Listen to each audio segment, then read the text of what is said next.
Watertown Whiskey presents reality after shows coverage of the NFL Weekly Preview Show with Survivor Legend Jonny Fairplay, Survivor 47's Gabe Ortis, and producer Bobby Goodsby.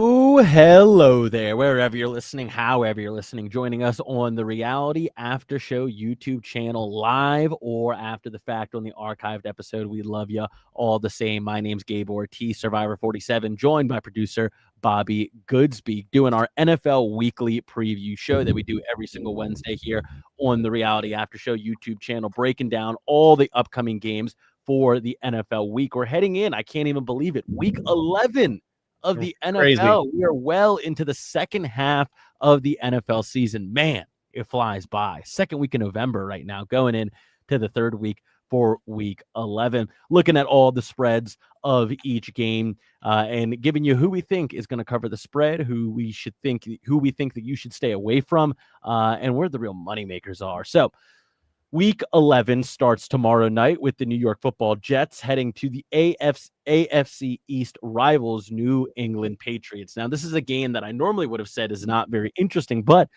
the New York Jets coming off their second win of the season. No Sauce, no Quinnen Williams, no problem for Aaron Glenn and his New York Jets. They are 12.5-point underdogs going into Foxborough to take on Mike Vrabel, Drake May, and the New England Patriots.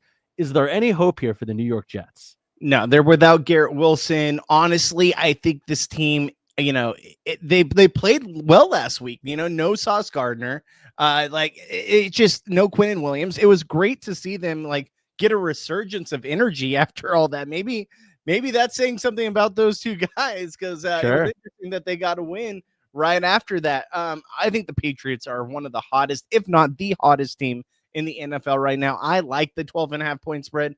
I think the Patriots absolutely roll the Jets. I think the Jets was a fun story against the Browns, but a lot of people do it against the Browns. I'm not taking any credit away from them, but I think that they'll have a little bit of a fall from grace against the Patriots this week. Yeah, I look at this Patriots team and I struggle with them. I really struggle with them because they have it. The vast majority of their schedule has been against awful teams. Yeah.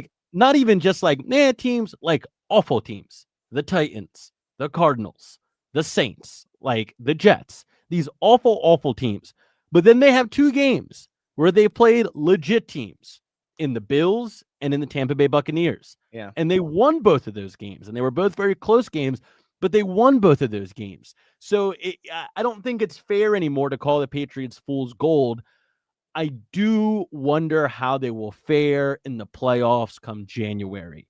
Do they have the juice? Do they have the experience? Do they have the talent to beat four great teams back to back to back?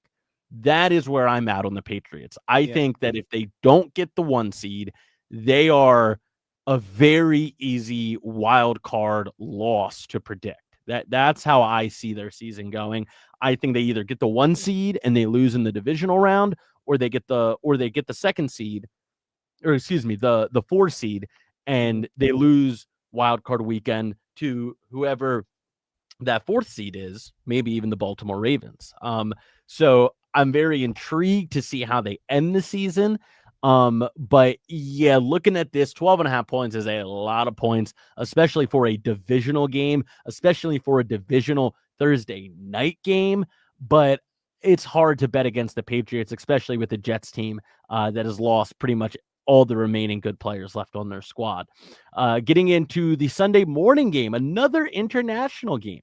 It is going to be the Commanders taking on the Dolphins. Where are they playing? They're going to be playing in Spain at the Bernabeu, home of Real Madrid, the Galacticos of Madrid, the capital of Spain. Wow, I didn't even know that they were playing over there this year. I thought Spain was next year. So I look at this game, and this is a battle of two bad teams. This is a battle of two broken teams. These are two teams that are having seasons from hell. I don't think that's an overstatement. The Commanders are really having a season from hell. Not only have they regressed, but they have also lost their star quarterback in Jane Daniels to a nasty arm injury. And the Miami Dolphins look like they are all but out. They have fired their GM after getting smacked around by the Baltimore Ravens on primetime TV. They sent Jalen Phillips, who was one of their premier pass rushers. He was a Dolphin, right? I'm not making that up. Yeah, Phillips, yeah. Who was one of their premier pass rushers, even though he wasn't having a particularly great season. They sent him to Philadelphia, where he is finding a lot of success in the early days of his new tenure with his new team. But 2.5-point spread for the international Real Madrid game at the Bernabeu for the Commanders facing the Dolphins. The Commanders are 2.5-point underdogs in this one. Do you think that's a fair line? Honestly, I think it is. Like, this is going to be a disgusting game, and I feel bad that this is the game we had to give Spain. Like, this is probably one of the grossest games I've seen in a while, and you're not kidding. Like, the Commanders are having an ultimate down year. Like, from going from the high of NFC Championship, possibly even going to a Super Bowl, to this season is like night and day. Now, granted, there's a lot of teams that's happening to, myself included, but it's not to the extent of what I feel like the Commanders are going through. No. I mean, hopefully Jaden Daniels gets healthy, is able to still play the season. But honestly, kind of at the point where it's like, does it even matter? Does it even matter? Like, what's the point? So I think that this is going to be just an ugly game. Yeah, I agree. I think this is going to be gross. I think that this is going to be like a classic preseason. You were like, oh, this is going to be a great game to send overseas. And then now that you actually get there, it's like, oh, Jesus, like the poor Spaniards. Once we get into the 1 p.m.s, though, I think the games really pick up. So the first game on the slate is what I think is probably the best game of the weekend. Well, no, there's one game that might be the game of the season, in my opinion. But the best game of the 1 p.m. slate, at least, is the Tampa Bay Buccaneers heading to Buffalo to face off against the Bills. I think this is a fascinating game. You have Tampa Bay, who has looked really good, has probably been the most exciting team to watch. The best watch of the season, I think, has been Tampa Bay. But they've been winning a lot of games and losing some games that you probably thought they were going to win going into it. They're coming off a loss to the New England Patriots. This is a game I think they really, really, really not just want to win, but maybe need to win. Looking at this Bucs game, the Bucs are 5.5-point underdogs to the Buffalo Bills, who will be hosting them. Both teams sitting at 6-3. Before I get into your prediction about how this game is going to go, I'm curious, which team between these two do you think needs it more? The Bills are coming off a loss to the Dolphins, 30-13, a loss for the Bills. New England coming off a loss to the New England Patriots, like I just said, 28-23. Who needs this win more? Honestly, if I'm being real, I think the Bills do. You just got humiliated by a terrible Miami Dolphins team who absolutely ran the table against you. I think this Bills team kind of got a reality check last week. I think a lot of their offense was stagnant once Dalton Kincaid went down with an injury. I think that Josh Allen looked like a shell of himself for mostly through the entire game. Offensively, they just couldn't get anything done. Like, the fact that Miami Dolphins were able to get a safety on Josh Allen in that game is just wild to me. I think that for everything that the Dolphins, the Jets, like, have gone through, like the Jets got to win, the Dolphins got to win after trading away a lot of players at the deadline. It was just, it's kind of crazy how the NFL works, especially this season where there's no front runners. There's no one like running away with it. Every single week we give a prediction like, oh, this team seems to be the hot team. And I'm saying that about the Patriots. Now watch the Patriots get blown out by the Jets. That would be hard for the course with this season. Yeah. So I really think the Bills, after getting humiliated against a division rival, granted at the division rival's house, but that's still one you need to pick up. I think that they need to get on their right foot, especially at home against the Buccaneers. I think the Buccaneers, yes, they had a loss last week, but it was a close loss. They have a lot of injuries right now. Their top 2 wide receivers are still out. I think they'll be okay. They're in a division where no one else is really going to give them any fits in that division. So I think they're all right. Not to say, the Bills don't have an easier division, but the Patriots are number 1 in that division right now. So if they're going to keep up with the Patriots, they have to get a win here. Yeah, and I look at the rest of the AFC, right? Because there are a lot of good teams, like great teams that were used to winning their division that could very well not win their division this Yeah. season.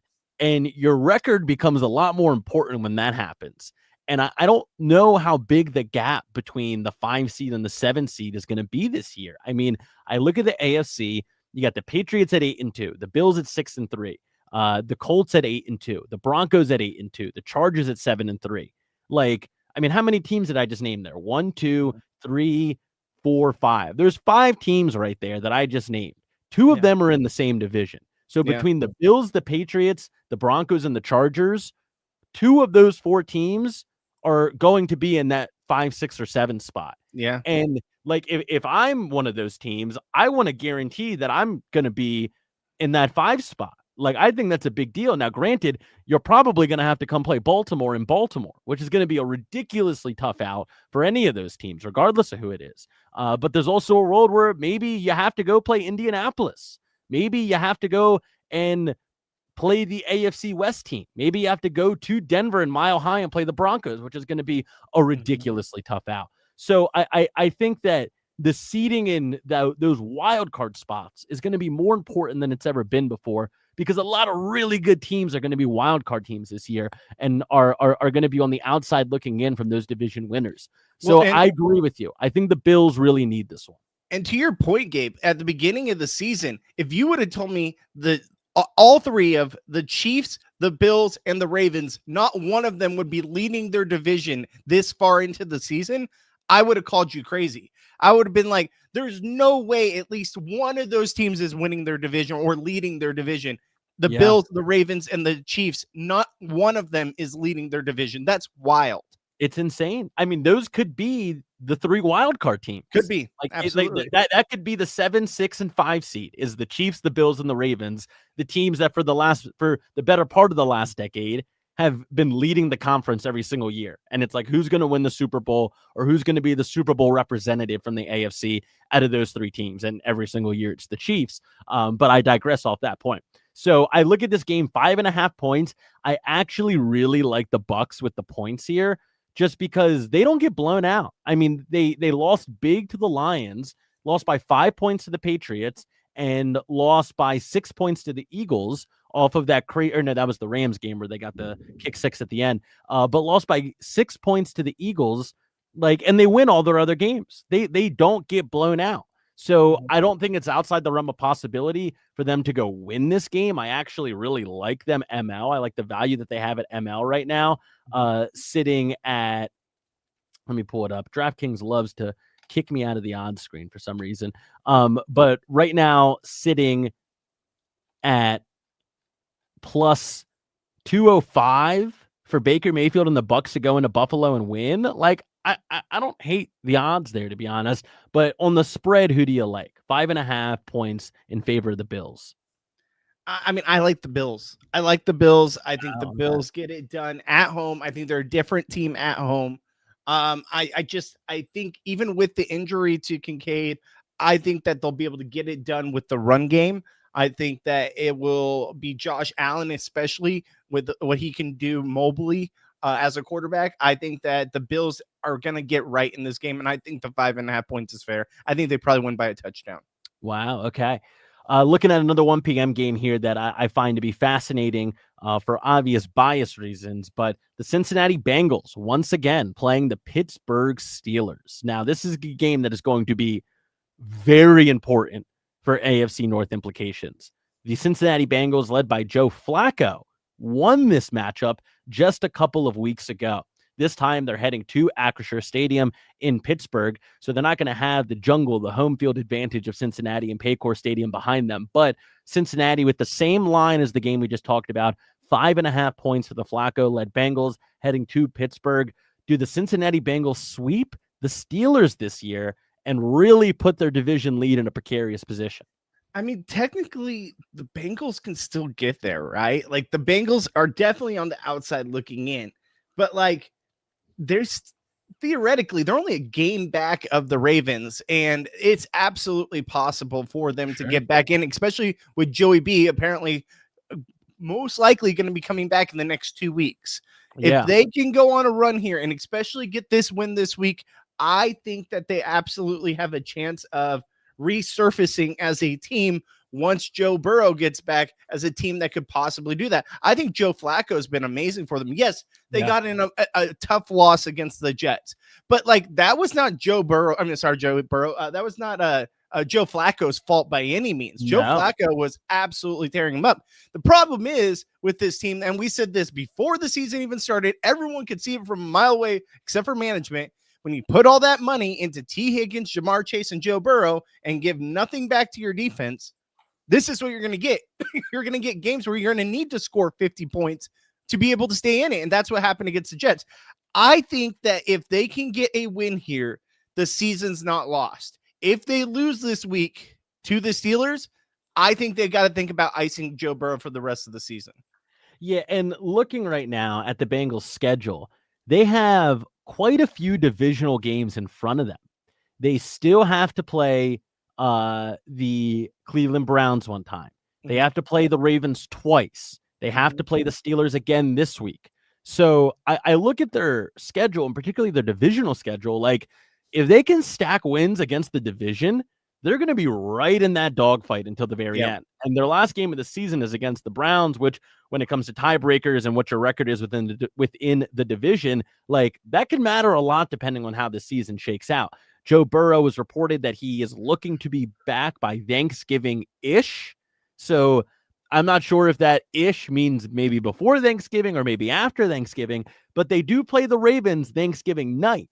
So if his return game is in Baltimore, 8:20 p.m. on Thanksgiving, like, man, oh man, what a spectacle that game is going to be. But looking at this game, Bengals Steelers, where Joe Flacco is still going to be leading the line for him. I mean, look, that last game they played, Flacco went 3 touchdowns, 31 for 47, 342 yards. Chase Brown ran for 108 yards.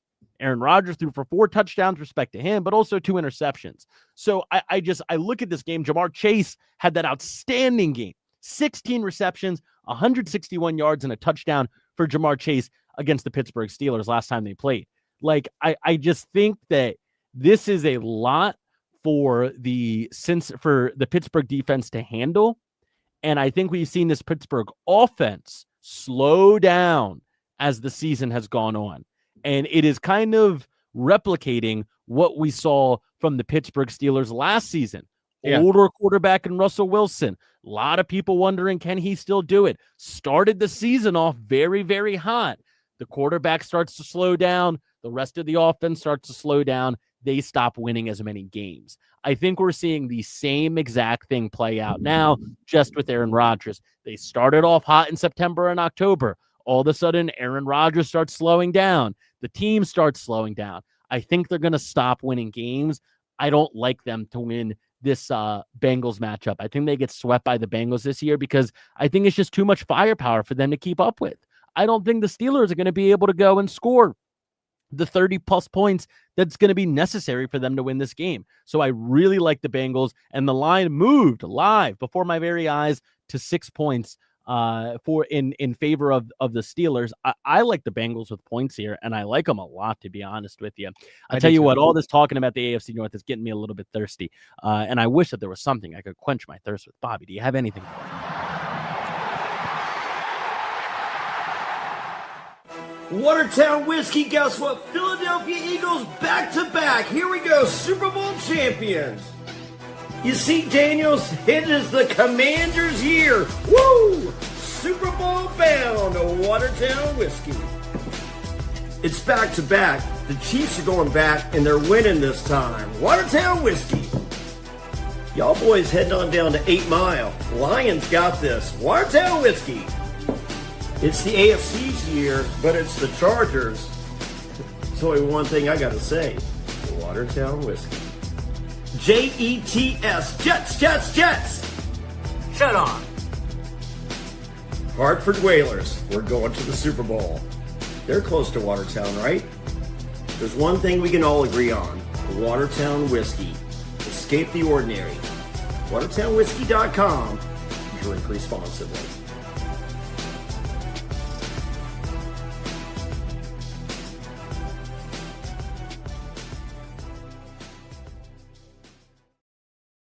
Watertown whiskey made with natural flavors. Head over to watertownwhiskey.com to figure out how you can get your hands on some of the best whiskey in the world. And a quick reminder for you, tonight is Survivor night. And tonight we're going to have some very special guests on the show, 9:30 p.m. We will be right here in the same place that you're watching us right now to recap episode 8 of Survivor 49. It'll be me. It'll be Bobby. It'll be Wayne Mermont.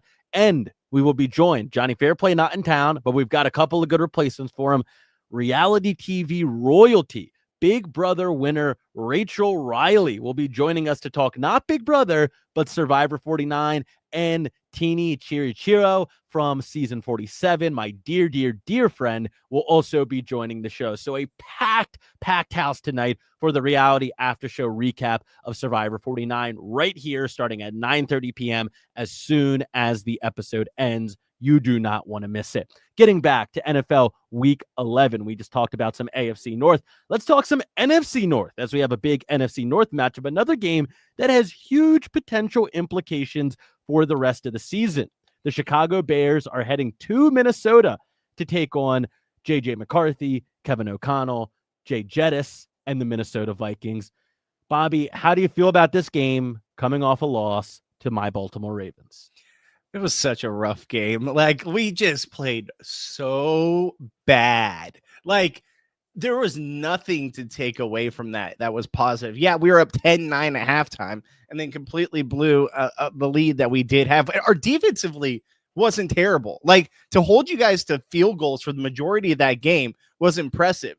The problem was offensively, we had 8 or 9 false start penalties at home. How the fuck does that happen? Awful.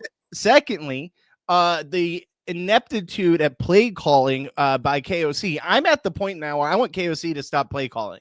Like, wow. I would the dynamic situations that we find ourselves in and the play calls that he comes up with. He's a great leader. He's a great quarterback coach. He's a great head coach. I don't love him as an offensive coordinator. I think what that changed from last year. A lot of things. One, we have a rookie quarterback. He's not really, from what I've noticed, and this is just me on my couch noticing this as a fan, he had a certain method that has worked with Kirk Cousins, with Sam Darnold, with these guys that have experience in the NFL, that have years of being in the trenches and understanding how the X's and O's of it all.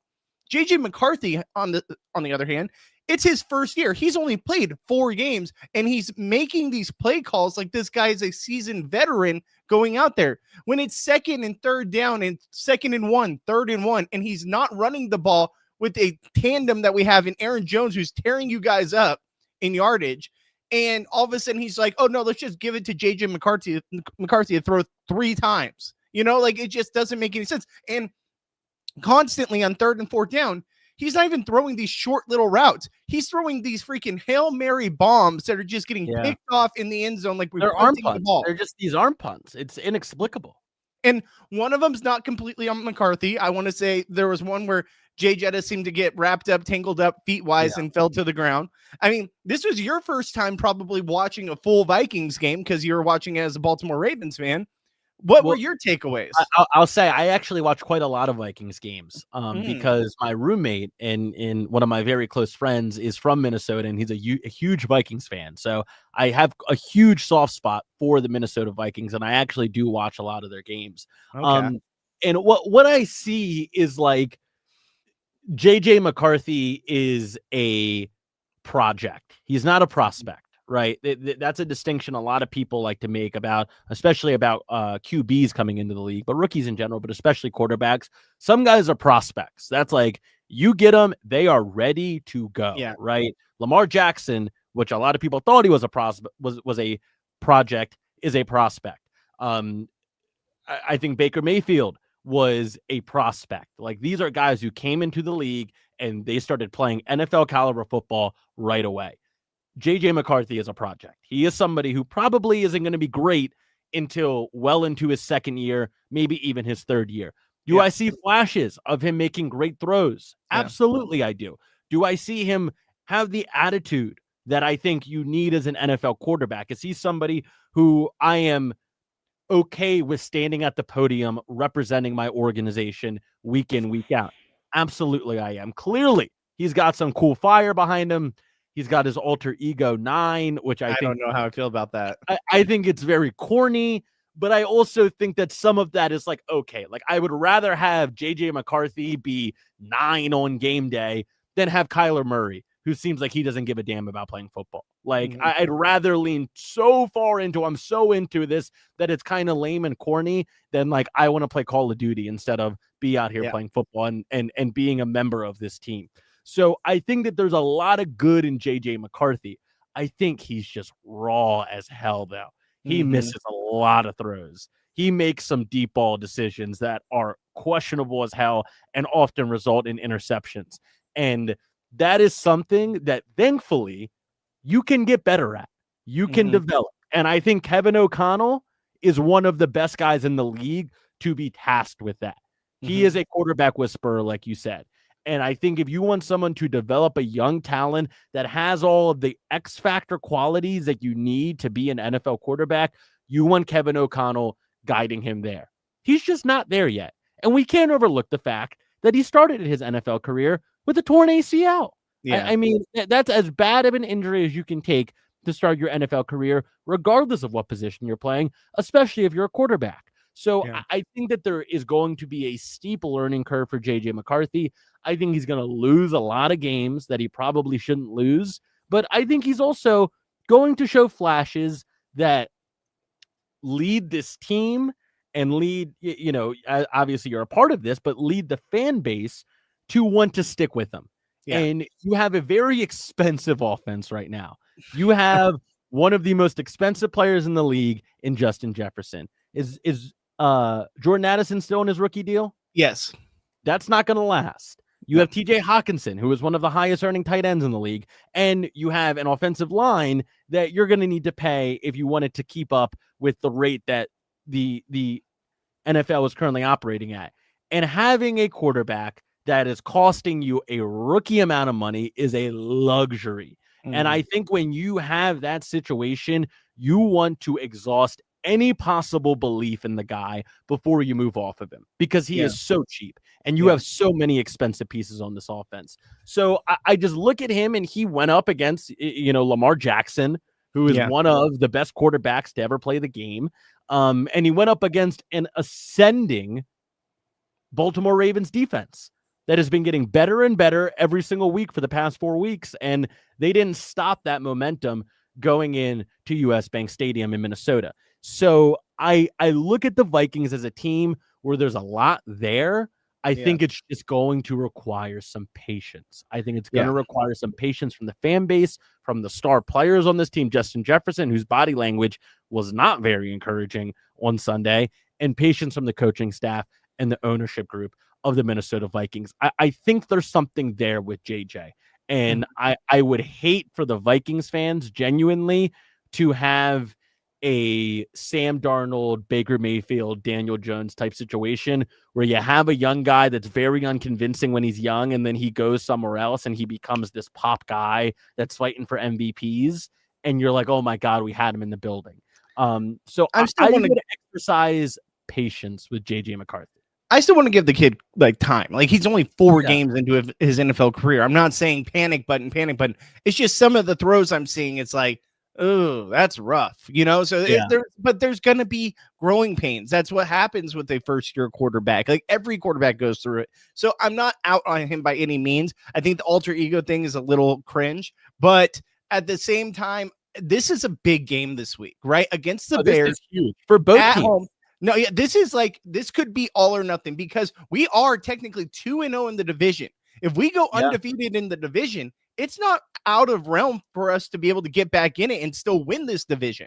We beat the Lions at the Lions. We beat the Bears at the Bears. We're going to have both those teams again, but at home this time. And we have a struggling Packers team next week, you know, I believe it's at home. It might be away, but regardless, if we win those divisional games, then we play basically the NFC, NFC West? No, NFC East. And then also Seattle. So Seattle's going to be a tough game, obviously. The division games are going to be tough games. The NFC East, I'm not necessarily too worried about because we've already played the Eagles, so that one's done. But the rest of the teams don't scare me by any means. I think that this week in particular, we have to get it done, or we might as well count out the playoffs. Yeah, I mean, this game is everything, and it's big for the Bears as well. The Bears find themselves in playoff position, but I think that's going to be fleeting because, boy, the NFC is good, man. There are a lot of good teams in the NFC. The Eagles are great. The Lions are great. The Buccaneers are great. The Seahawks are playing like the best team in football right now. Yeah. The Rams are also playing like the best team in football right now. The 49ers are 6-4. The Packers are 5-3. The Bears are 6-3. The Vikings are sitting at 4-5, trying to get things right. I mean, the Panthers, the Carolina Panthers are 5-5 right now. This is a loaded conference, and it's a little strange to see because that has not been the case over the past couple years. Last year, I think the tide really started to turn in favor of the NFC. But it's going to take a lot of wins to sneak into the playoffs for the NFC. Like, I think you're going to need like at least minimum 10 wins. And I wouldn't be surprised if the 7 seed is an 11-win team. So you're really going to need some wins. And if the Vikings, because of that 2-0 record in the division, they're not really out of this divisional race. They have so much. They have a mountain to climb to get there. We're on life support. They're on life support, but they're not out of it. They're not out of it, and they got a lot of easy games against a broken NFC East division coming up. They already got that Eagles one out of the way. Cowboys, Commanders, Giants, they'll be favored in all 3 of those games. And we're only a game and a half technically back of every single team in our division outside the Packers because we haven't played them yet. And so we're really not out of it. No, not by any stretch. It's just you have to win the games. And that's going to be the tough part. And this is a game where it's winnable and it's important. Like it's really a make or break. If you go 2 games under 500, you're looking at a really tough road to even find the 7 seed. But if you're sitting at 5-5 going into this NFC East stretch you have against the Cowboys, against the Giants, against the Commanders, like all of a sudden getting to 10 wins doesn't look so hard, but sitting at 4-6, it looks a lot more difficult. So a fascinating game in both Northern divisions, the Bengals playing at the Steelers and the Bears playing at the Vikings. This is a 3-point spread in favor of the Vikings. I am staying away from this one. This is way too close to call for me. Yeah, I agree. I mean, just 3 points, Vikings, much home field advantage, you know? Looking at another 1 p.m. game here, the Los Angeles Chargers heading to Jacksonville to take on the Jaguars. These are 2 teams I cannot assess. I am having such a difficult time reading both of these teams. The Jaguars are 5-4 right now, second in their division to the, red hot Indianapolis Colts. The Chargers are sitting at 7-3 in their division, looking at a second place position to the red hot Denver Broncos, also sitting at 8-2. What do you make of these teams, man? Because I look at the spread, and the spread is 3 points again in favor of the visiting Los Angeles Chargers. And I think the last time we saw these teams play, correct me if I'm wrong, was in the playoffs when that big lead got blown. So it's like, I can't read either of these teams. And I expect the Chargers to be in the playoffs because of their strong record. I think the Jags are going to be fighting for that 7 seed position. What do you make of this one? I think the Chargers are a very strong team. I think that from head to toe, they have what it takes to honestly win it all. Like, I really believe in this Chargers team. And I think that if they continue the pace they're going, like they just dismantled the Vikings and the Steelers back-to-back weeks, like without contest. That defense is playing lights out right now, especially when they're at home. Jaguars just got an emotional loss against the Houston Texans on the road. Very emotional loss. I think that the emotional loss is going to hit them hard. I think the Chargers go in there, and I don't even think it's close. I think they wreck them. 26 points given up in the fourth quarter by the Jacksonville Jaguars, scoring 0 points in the fourth quarter. They went into that fourth quarter up 29-10 and lost by 7 points. Unbelievable. Trevor Lawrence, 158 yards and a touchdown and a pick, 13 for 23. Very uninspiring performance from him. So, I mean, Jacksonville is another team where if they drop this game, they're looking at a tough road to find that wild card spot. I don't think they're quite out of it at 5-5. I think 9-8 might be the 7th seed in the AFC. And they started so hot too. Yeah, they started great, and they had that big win against the Chiefs, and that feels like a lifetime ago now at this point, especially coming out of that Houston game. Getting into the 4 p.m.s, this, I think, has the potential to be the game of the season. We have an NFC West, Seattle Seahawks heading to SoFi Stadium to take on Matthew Stafford, Sean McVay, Puka Nacua, and the Los Angeles Rams. 3-point spread in favor of the home team, the Rams. I mean, this has all the makings of like a blockbuster game, does it not? It does. It does. I mean, the Seahawks defense and JSN are playing out of their mind. Now, Sam Darnold didn't have a great game last week against the Cardinals, but the fact that they put up 44 points and their quarterback played a very, very mediocre game just shows how good that team is. Yes, the defense allowed 22 points. I'm not worried about that when your team is scoring 44 points. Like, I think that the Seahawks are arguably the best team in the league. And I think that they are literally set up head to toe to just absolutely wreck people. Now, on the other hand, the Rams look just as good. Like the Rams, I've said it for years now. They're one of the best run organizations in all of football. Like, every single year we talk about how the Rams are going to be contenders, right? Like you always have, the Bills, the Chiefs, the Baltimore Ravens, you always have these strong teams, Lions that you consider as contenders. I feel like we always kind of put the Rams just outside that category. And every single year they're right here in the thick of things. I don't know why we don't give better credit to them. Shit, they won a Super Bowl not too long ago. So and they damn near beat the Eagles in the playoffs last year. Exactly. Who went on to be Super Bowl champions. They upset the Vikings at home. Well, I know we're on the road, but at the same time, like we literally lost two teams last year twice, and it was the Lions and the Rams. And like, I think that the Rams need to have better respect on their name. I don't even know where to go with this game. I think either team could win, and I think it's going to be an absolutely like just a barn burner fun game to watch. Yeah, I'm very upset that the Baltimore Ravens are playing at 4:00 on Sunday. I'm actually going to be in Ecuador, so I wouldn't be able to watch it anyway. But if I was watching, I'd be very upset that the Ravens are playing at 4 against the Cleveland Browns, who, I think we all know how that game's going to go. Although I will say, we don't have to talk about this game too much. The Ravens have lost 3 of their last 4 games in Cleveland. And there have been some very bad Cleveland teams over the past few years. Mm-hmm. So it is a tough place for Baltimore to go play. Now they're 7.5-point favorites going into this game. They look mostly healthy going into this. Marlon Humphrey, cornerback for the Ravens, is already not going to play due to a finger injury. He got pins in his finger. He got his finger pinned, is what they said. I assume that means he got pins put in. But he will not be playing the game. Lamar Jackson was not practicing today due to knee soreness. He is expected to be back in practice tomorrow. So I'm not going to lean too heavy into any anxiety that I'm feeling about that. But this is a game that the Ravens should win. And you look at the Steelers with a very tough out against the Cincinnati Bengals going in to week 11. By the end of week 11, the Ravens could be first place in the AFC North. If they win that game and the Steelers lose again to the Bengals, the Ravens are sitting with sole possession of first place because and you won't even be able to celebrate it for a week later. Wait, what do you mean? Because you won't know what's going on. You'll be in Ecuador. Oh, exactly. Yeah, exactly. I'll just have to sit there stressing out on ayahuasca.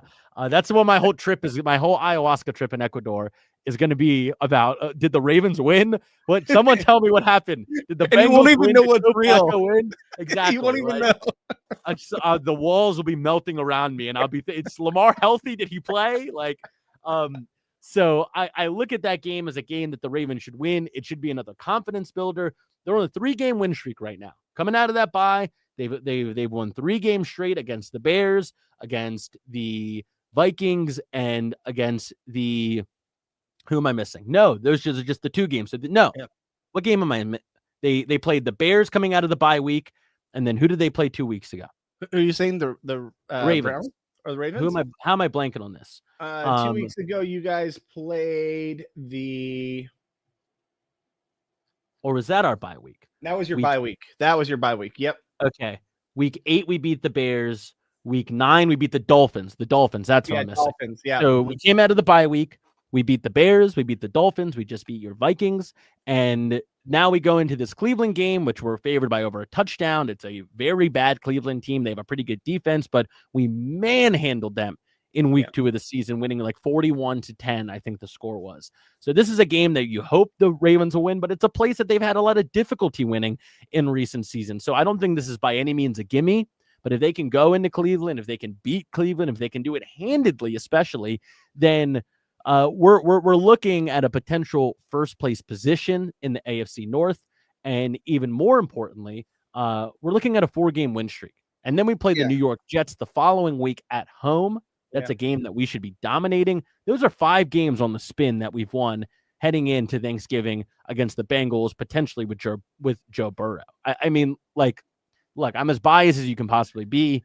I know that. So I understand that everything I say about this team should be taken with a mountain-sized grain of salt. But this is the team nobody wants to see right now. The Ravens we didn't want to see you. Nobody wants to see. And that, I think, is going to carry well into January, well into the playoffs. This is the team that will be playing playoff football for a full month before the playoffs even start, for a full 2 months before the playoffs start. This is the team that is getting healthy. This is the team whose 2-time MVP quarterback is returning to MVP form. Like, this is the team that you do not want to see, and teams are going to have to see us. So you hope, if you're a Ravens fan, they can win that. Another interesting matchup. A lot of great divisional matchups this week in the 4 p.m.s. The Kansas City Chiefs heading to Mile High Stadium to take on the Broncos, a team that I think the Broncos have been getting away with a lot of them. I think they've been getting away with a lot of them. Yeah. I mean, they've had a lot of very close wins. Barely beat the piss poor Raiders last week on Thursday Night Football. Just barely beat them. Barely beat the Houston Texans a week before that. The week before that game, they had the Cowboys, who they stomped down. Then the week before that, they barely beat the Giants. They've been getting away with a lot of games. And against shit talent. Against really bad teams. And they're sitting at 8-2, and they're sitting at the top of that division right now. If they go lose against Kansas, you might have to ring the fraud alarm. And you might have to ring it against Bo Nix and the rest of that team. Now, on the inverse of that, if the Kansas City Chiefs lose that game, they're now sitting at 5-5. And you might have to ring the fraud alarm on the Kansas City Chiefs. 5-5 is not a good place to be right now in this NFL. So I am watching this game. Well, I won't be watching it, but I'm thinking about this game with a whole lot of intrigue, because a win in either direction has massive implications for both teams. I'll ask you the same question I asked earlier. Who needs this game more? Man, it's tough. They both really need it. I'm going to need it. I'm going to say the Broncos, especially at home. This is like one where the fans, out of all the games of the year, the Broncos fans at home want to beat the Chiefs. Like, this is a big test of character, test of will for this Broncos team. I think that they have to get it done here, or I completely agree with you. You got to ring the fraud alarm. I think the Chiefs also very much so need it, because they need to stay in the race. They need to stay in the hunt. I mean, there's a real chance that we could see the Chargers, Chiefs, Ravens, and Bills all fighting it out for those 3 wild card spots, which is crazy. And even the Bengals you could throw in there. Steelers you could throw in there. Yeah, so it's unbelievable. So, I mean, isn't it weird to think that there's a chance one of those teams will not make the playoffs? Like, it's wild to me. And I think that if the Chiefs lose this game, you got to ring in the bells as well. I think this is an absolute get-right game for both those teams. Yeah, absolutely. I mean, a huge game with huge implications. And looking to Sunday Night Football this week, the Detroit Lions heading to Philly to take on the Eagles. Man, what a heavyweight matchup this is. Two teams at the top of the NFC going at it. 2.5 points in favor of the home team. I'm staying away from this one. I don't even know where to go. I'm going to be honest. I think I like Detroit more. I think Detroit has more firepower. I think they have a better quarterback. shockingly, I think they have a better running back. I'm way bigger on Jahmyr Gibbs this year than I am on Saquon Barkley, who has kind of regressed a bit from what we saw from his, incredible season last year. I think I like Detroit, but I think the spread's right. 2.5 points is about where I would put this. I give me the Eagles all day. I think the Eagles are going to show why they are one of the front runners for the NFC. I think the Detroit Lions are frauds. Okay. Absolute frauds. I think they proved it when they lost to my Minnesota Vikings, who look terrible right now at home in a divisional game that they really needed. I really just think that the Eagles are the real deal. I think that, yes, they played poorly against the Packers last week, but they were still able to pull it out. Yes, they have their problems with AJ Brown just being absolutely disgruntled by no means on a winning team and a Super Bowl caliber team that just won the Super Bowl last year. It's wild to me. Give me the Eagles all day. And the Monday Night Football matchup is a straight vomit game. The Cowboys versus Raiders. I'm not even going to spend any time to recap this. I also want to say real quick, before we get to Survivor, which is starting in about 2.5 minutes, we will be right here after the show to recap the new episode of Survivor. Me, Bobby, Rachel Riley, reality TV royalty, and Teeny Chirichillo from season 47. The primetime games last week, all of them were terrible. They were all absolutely terrible. I mean, you had the Monday night game, which was the Eagles-Packers 10-7, awful. You had the Steelers-Chargers game 10-25, awful. And then you had the Thursday night game, Raiders-Broncos 7-10, awful. All terrible primetime games. So I hope that primetime can be a little more interesting this week. We'll have to wait to find out. Real quick, we have like 90 seconds. Do we have the ticket prices up? Yes, go ahead. Okay. The cheapest ticket of the weekend, I think, is going to be... the cheapest ticket of the weekend is going to be the Texans at Tennessee. Nope. It's Baltimore at Cleveland. Whoa. $9. Wow. Lowest I've seen all year. What? The cheapest ticket of the year. $9. Baltimore at Cleveland. Wow. The most expensive ticket of the year. You're not I'm going to exclude the international game. Yeah. I think it's going to be... Ooh, this is tough. With 1 minute on the clock before we start Survivor before we start Survivor tonight. Oh God, I think that the most expensive ticket of the week is going to be Chiefs at Mile High Stadium. That was number 2. Number 1, Dallas at Las Vegas Raiders, $301. So you can buy what? 40 tickets to the Bengals or to the Baltimore Cleveland game. Could buy a whole section. Oh my God. $300 for Cowboys at Raiders. I mean, I guess it's Cowboys in that stadium, but no, but it's at Raiders. It's at Raiders. So it's that's what I'm saying. Well, Cowboys visiting that stadium. I think it's also the fact that is an expensive stadium, what have you. Wow. All right. Well, we got 5 seconds until Survivor starts. So go get in front of your TVs, watch episode 8 of Survivor, and then come right back here to the Reality After Show to recap it with me, Bobby, Teeny, and Rachel Riley. Can't wait to see you there.